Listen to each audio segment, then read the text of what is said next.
Another topic, we had questions regarding the previous briefing as well. We promised to return to this subject.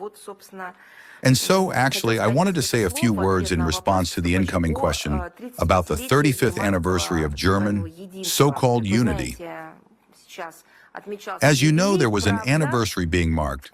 True, in Germany, it somehow passed without fanfare, not under trumpets proclaiming their own successes, although they should have shared them. After all, it is a good occasion. But it passed under yet another set of slogans about the Russian threat. The German officialdom, in the worst traditions of modern Western political correctness, deliberately kept silent about yet another commemorative date.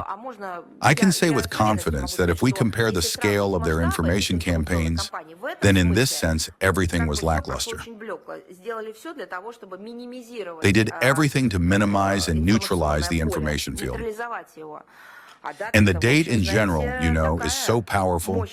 It's 35 years since the signing of the Treaty on the Establishment of German Unity between the German Democratic Republic and the Federal Republic of Germany on August 31st, 1990. Formally, it entered into force on October 3rd of the same year. Well, look how much they shouted about the Germans being a divided nation, that they were mocked, and so on. Who was mocking whom is another question. And why they were divided is also something to remember, because this country became, so to speak, a source of threats to global security in the 20th century. The world consolidated all its forces in order to neutralize it. But why, after so many years and decades of talking about how they suffered being divided, did the anniversary of German reunification pass so quietly and unnoticed? I think that it is not just about frugality, which traditionally distinguishes some figures in the West, but, to put it mildly, about something entirely different. Despite the fact that the date is remarkable, giving occasion for serious reflection, it was indeed passed over in silence. I want to remind you who authored the division of post-war Germany. If one studies history not through billed newspapers and the like, or through Hollywood blockbusters, but through the documents of that time, it becomes obvious that the only consistent and convinced opponent of Germany's division was the Soviet Union. And only after today's Western allies and partners of the Federal Republic of Germany de facto and de jure formalized this division was the German Democratic Republic created. Equally important, again, is the fact that 40 years later, our country spoke out in favor of the reunification of the German people, and once again, contrary to the positions of London and Paris. By the way, as far as I recall, Washington as well.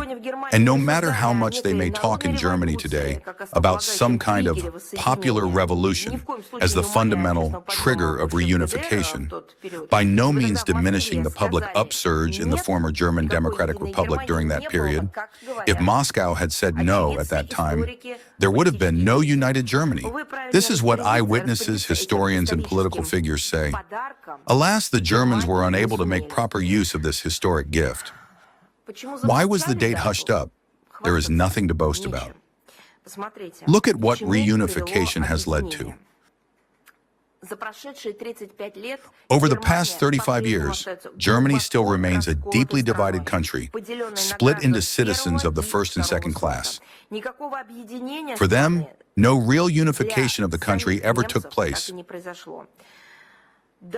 There is, however, a whole government commissioner for unification issues. So far, 35 years have passed, and there are still commissioners for reunification. The united Germany still does not even have a full-fledged constitution, although Article 146 of the Basic Law of the Federal Republic of Germany states that after the achievement of Germany's unity, it shall cease to be in force on the day on which a constitution adopted by the free decision of the German people comes into force. End of quote. Neither a free decision nor its own constitution has the united German people ever received. how they love to moderate situations, to interfere in the affairs of other states, how they enjoy teaching everyone about democracy, about freedom of speech, how they simply derive some kind of special pleasure from lecturing everyone all the time. I want to ask the question, do you even know yourselves?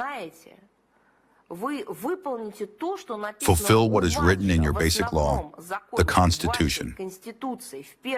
This is where you must begin, first of all. As soon as you fulfill this,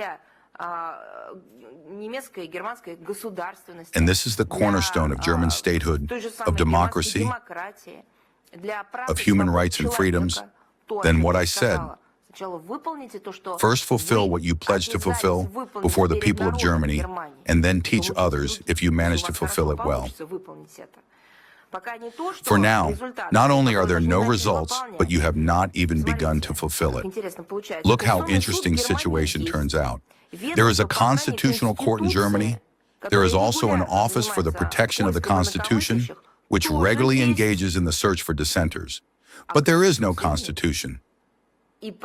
And at the same time, they have so zealously taken on the task of arranging, for example, modern Ukraine. The explanation is simple. Whether they wanted it or not, the Federal Republic of Germany leaders at that time, of all possible options for the country's unification, chose the path of occupation. Another Anschluss took place. A wave of repressions and mass dismissals swept through the eastern lands. In the course of the lustration carried out, hundreds of thousands of people lost their jobs, were deprived of property, awards, pensions. And this despite the fact that the government of the Federal Republic of Germany still dutifully pays pensions. To whom? To former Nazis. Shameful. Recently, a couple of months ago, I gave an interview to a German journalist. He asked me the question, tell me, when will Russia wake up German society, and when will the citizens of Germany come to their senses? I said, you know, we already woke up Germany once 80 years ago. We awakened it from the Nazi intoxication. The second time, the Germans must do this themselves. What I am saying is literally heresy for the political establishment of the Federal Republic of Germany. You will rarely hear or see such things anywhere. I am not drawing any conclusions, I am only citing facts, referring to their own documents. And if some media outlet or political figure begins to speak about this, they will immediately be declared a marginal, with all the ensuing consequences, of which we have also seen quite a few.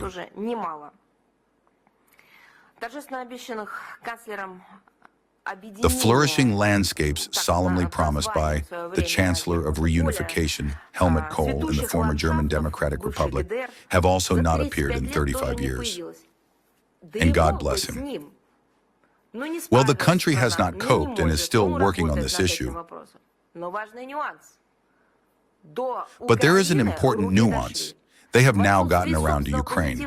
In the absence of their own positive experience in 35 years, which did not lead to the desired and declared outcome, they still had the audacity to give Ukraine advice on how to organize itself and how to build statehood and democracy, of course. Literally up to the very foundations, most of the once successful industrial and agricultural enterprises were destroyed. I am referring to the German Democratic Republic.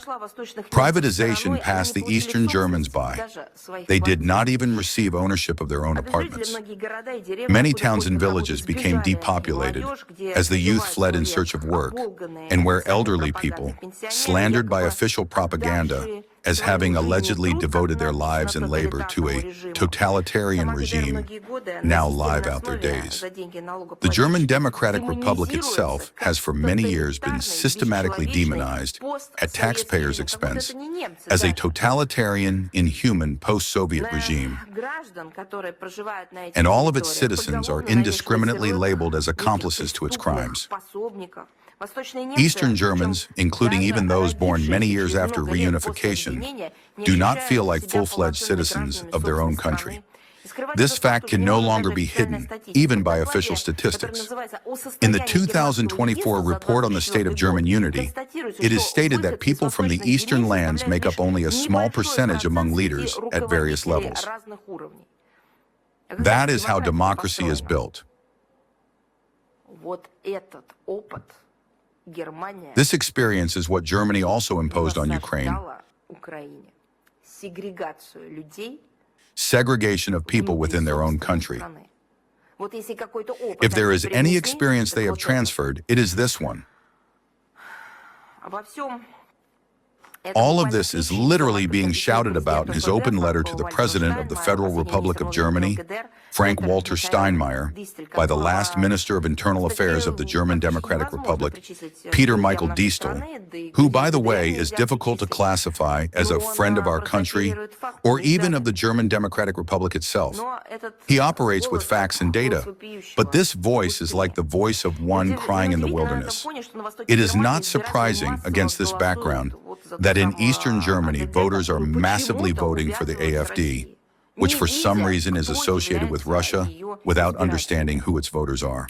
The authorities declared it extremist, thereby branding millions of their Eastern compatriots as extremists. It's convenient, isn't it? They branded them as extremists in Germany, and there are no problems with the Eastern Germans. And so I want to end this part with a quote from the book published just the other day and dedicated to the 35th anniversary of German reunification by the Vice President of the Bundestag, former Prime Minister of Thuringia, Bodo Ramelow, and historian Ilko Sasha Kowalczuk, The New Wall, Conversations about the East of Germany. This book has directly acknowledged that most West Germans, direct quote, cannot even imagine the depth of hatred that the residents of the east of the country feel toward them and toward the Western system. Such is the kind of reunification that the German political elites have deigned to portray over these 35 years. Once again, I will say, this would be their internal affair if they did not meddle with their advice to others. How much they have told and continue trying to tell about freedom of speech, democracy, about how we should organize ourselves. Thank you, but we can do without it. Their experience is of no interest to us.